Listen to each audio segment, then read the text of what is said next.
opportunity. This study has been carried out in the last 5 years. Actually, I would like to tell you about a study we conducted in Acibadem Healthcare Group. We didn't have a change to see what our friends' habits were until we look at this.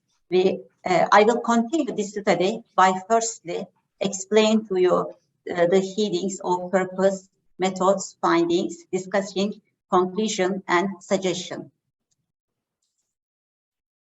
As you all know, the World Health Organization lists medication error as the most common occurrences in healthcare. In particular, JCI's question, what hospitals are doing regarding these issues in all accredited hospital 2018.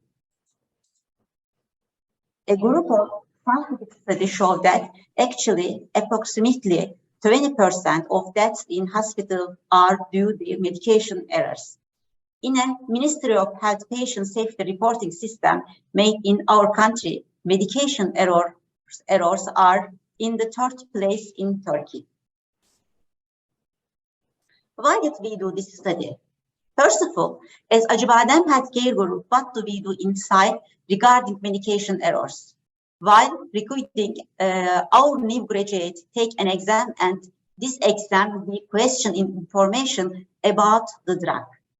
During the orientation process, new graduates, we look at the drug-related part of both the pre-test and post-test and reveal what they do not know. In our country, there is no institution that provides drug education. By the way, pharmacological knowledge of our university graduate friends is not etc. What do we do in our institution? In our institution, we look at that what kind of mistake we have in the drug that are reflected in the event notification system. And every year, we look at the differences between the mistake in the exam questions and the mistakes made with the training needs analysis exam that all nurses attend once a year. In Turkey too, in fact, lack of structure of the clinical pharmacy program, the physician support of the clinic about drug and the lack of training of the nurses put us at risk. Our presentation on this study started in 2017. Then, while our rate was 0.11 in 2017, after 5 years of work, our rate was 0.2. Our aim, we evaluate the practice habits on nurses who are involved in many stages of the drug management process.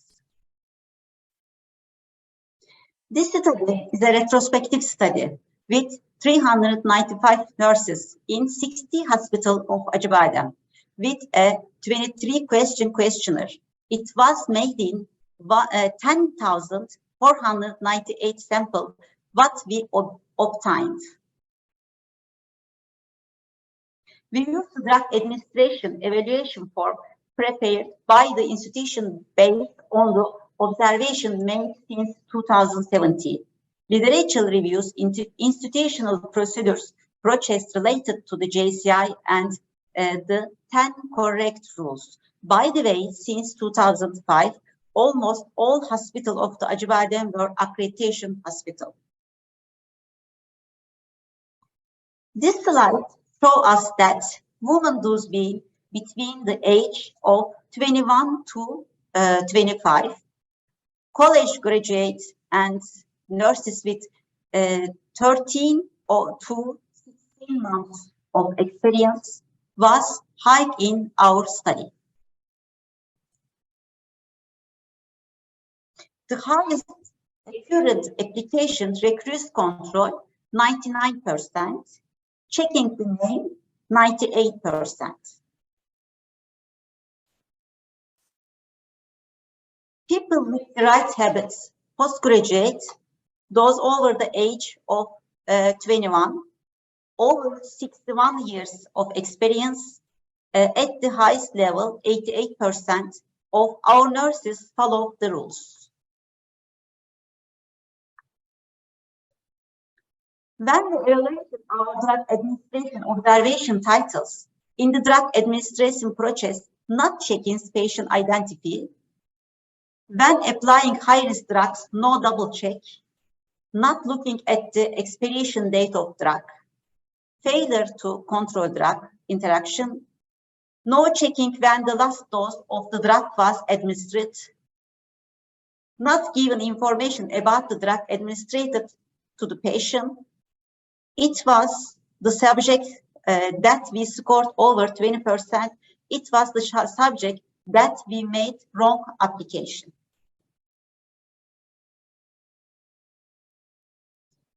The rate of the staff with low correction implementation rate is as follows: drug interaction control, expired date control, double control of high-risk drugs, education of the patient about the drug administered, when the provised dose was administered. The most important of the drug administration identity verification. As the professional experience of nurses increases, the rate of identity verification increases. However, it is not at desired level.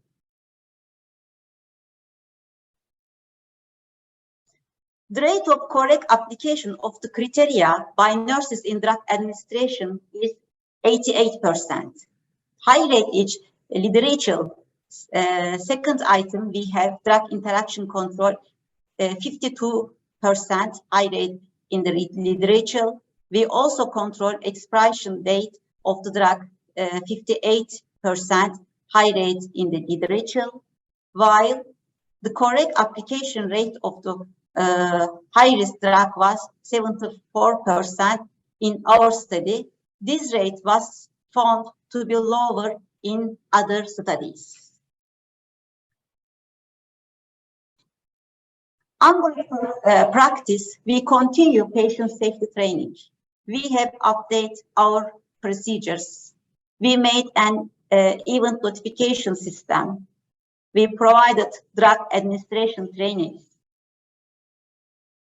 We created a drug administration evaluation form for each nurses, drug dose calculation workshop, further training of the most frequently used drug specific to the departments, authentication awarenesses campaign.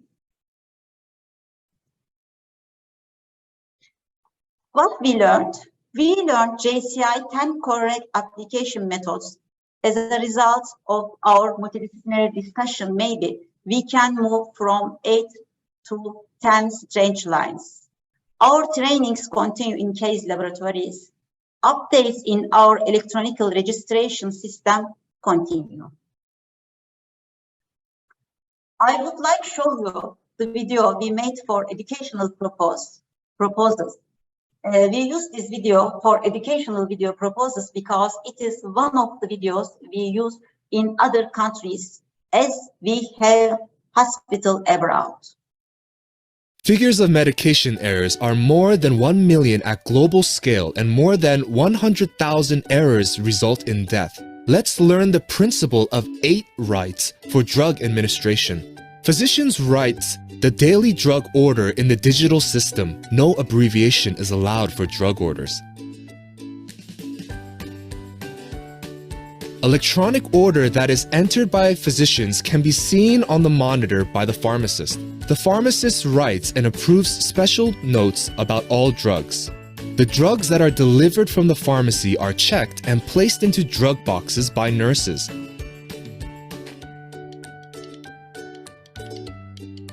Drug-drug interactions, drug-food interactions, side and adverse effects, and issues requiring attention and administration, as well as safe dose range for pediatric patients are checked over vademecum. A patient-specific barcode is printed where identity details and drug info are available. The drug is checked over both barcode and electronic drug order. Dose of the drug is calculated. After powder preparations are constituted, volume of the dry powder is calculated. High-risk drugs are checked twice in line with the principle of 8 rights before they are prepared. Hands are washed and gloves are worn before drugs are prepared. Drugs are reconstituted immediately before they are administered. The nurse affixes the patient-specific barcode where identity details and drug info are available on the drug. The drug is administered immediately after it is prepared. Gloves are removed and hands are washed after drugs are prepared. A new glove is worn in the patient's room. Identity is verified before the drug is administered. Patients are educated on name of drug, the intended use, and potential side effects, and verbal consent is obtained from the patient.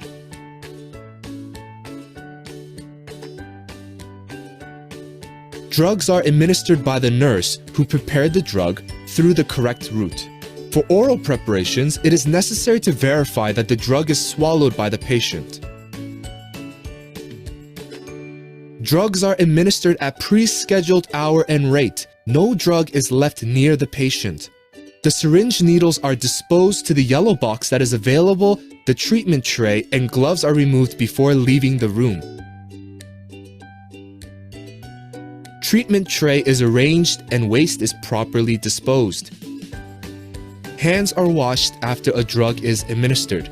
Electronic check is required after the drug is administered. It is necessary to specify reasons in writing if the drug is administered before or after the scheduled hour. Reassessment may be required depending on the time of action, and findings of observation are recorded.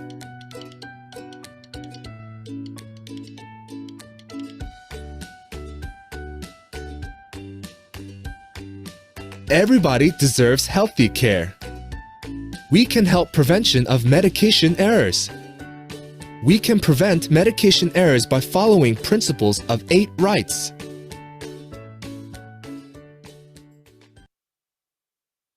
Whatever the result, we need to consider our habits.